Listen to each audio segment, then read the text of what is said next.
idan baka yi subscribe ba idan baki subscribe ba to maza a garzayewa an tayo a suburbudo a kafta mana subscribe haka zalika a mazgi wannan hatimin na kararrawa ta yadda akwai da yaushe da muka tura sabon dauka za a sanar da ku a daidai wannan lokaci. Goje an ce kaura ya mari kanwarka. Goje! Maza goje!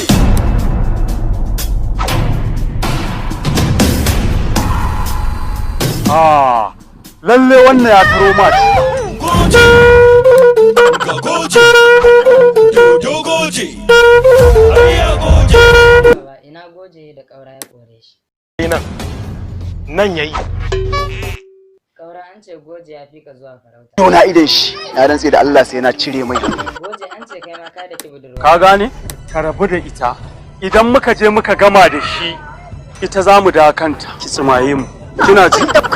Ya kamata a canje gurin maza za ku ringa nuna wannan jarumta na ku ba wai a gabana ba. Ka bari mace ce. Ba ta hanya mu za mu iya ma daukan ki mace ce.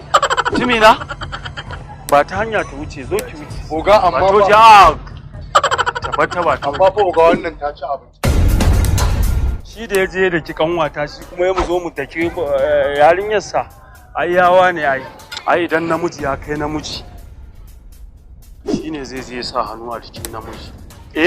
Shi da ya je wannan abu? Ayya!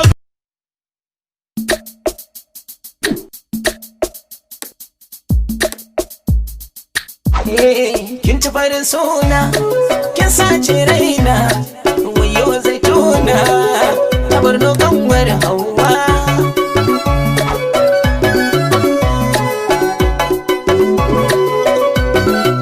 Zai tona kin ta sunan ki, kin yi kyau da adanki, masallin leki, ta barno kanwar Hauwa.